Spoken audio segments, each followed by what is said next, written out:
नहीं, पर state sponsored corruption Rajnath ji इस प्रकार कभी नहीं था। इस प्रकार कभी नहीं था कि मान रहे हैं कि उनके समय था, शीर्ष से जुड़े हों।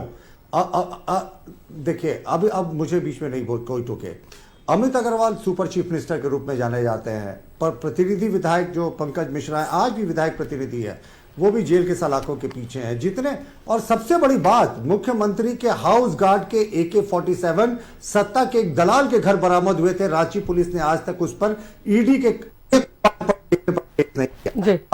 अंबानी की बात कर रहे हैं, तो मैं भी पासिंग रेफरेंस में बताता हूं कि अंबानी को सबसे पहले पॉलिस्टर बनाने का लाइसेंस कांग्रेस की गवर्नमेंट ने दिया था, और अडानी को पहला पोर्ट कांग्रेस की सरकार के समय आवंटन हुआ था। तो लंबी लिस्ट है, पीछे ज्यादा ना जाए तो बेहतर होगा।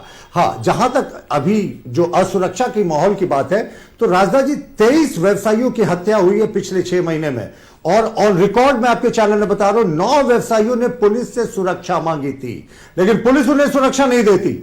झारखंड मुक्ति मोर्चा के जो कुछ तथाकथित बड़े बड़े कोयला के व्यवसायियों हैं, उनके साथ पुलिस का स्क्वाड चलता है, लेकिन व्यवसायी जिसके टैक्स से सरकार चलती है उसको कोई सुरक्षा नहीं मिलती। यही झारखंड की सच्चाई है। और ऐसे स्वाभिमान, जिस स्वाभिमान के मुख्यमंत्री की ये बात कर रहे हैं, तो 70,000 करोड़ आदिवासी मूलवासी जनता का जिस सरकार के समय घपला घोटाले में खा गया हो, उससे आप क्या समझते हैं कि वो स्वाभिमान हो सकता है झारखंड का? बिल्कुल नहीं। और जहां तक इस तरह की बातें करते हैं कि हमारे यहां 1 रुपए में फलाना चीज हो गई, तो 1 रुपए में ये जिस अडानी प्लांट के अलॉटमेंट की बात कर रहे हैं, तो एक बार गूगल करके देख लें, ये भी यूपीए के कार्यकाल में बांग्लादेश और गवर्नमेंट ऑफ इंडिया के बीच का MOU था। झारखंड की बात करें ना, झारखंड की मैं अभी बात कर रहा हूं। समय इन्हीं के प्रधानमंत्री थे। इतना आप मुझे बोलने दे दीपू जी, मैं बोलने दे रहा हूं, मैं झारखंड की मैं बोला, बांग्लादेश की नहीं बोला। चलिए, वक्त नहीं है ज्यादा हमारे पास, इसलिए अपने डिस्कशन को भी हम यहां खत्म करेंगे। आप कन्वर्सेशन को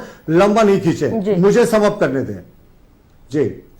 मैं कह रहा था, इनके ही प्रधानमंत्री राजीव गांधी थे जो कहते थे कि 1 रुपया जो चलता है केंद्र से, उसका सिर्फ 15 पैसे अंतिम व्यक्ति तक पहुंचता है। ये हमारी सरकार और उनकी सरकार में फर्क है राजनाथ जी। हमारे यहां 50 करोड़ जनधन खाता खुला है। प्रधानमंत्री नरेंद्र मोदी जी एक बार बटन दबाते हैं और किसानों के अकाउंट में सीधे पैसा पहुंचता है, और जो मनरेगा का पैसा वो सीधे अकाउंट में पहुंचता है, कोई बिचौलिया नहीं है। इनके तो प्रधानमंत्री ने कहा था 85% पैसा इनकी सरकार में कमीशन खोर खा जाते थे। और इस सरकार में किस तरीके से एक कॉकस चला रहा है पूरी सरकार को। 2 सीनियर IAS ऑफिसर्स जेल के भीतर हैं, पता नहीं और कितने जेल में जाएंगे, इसका कोई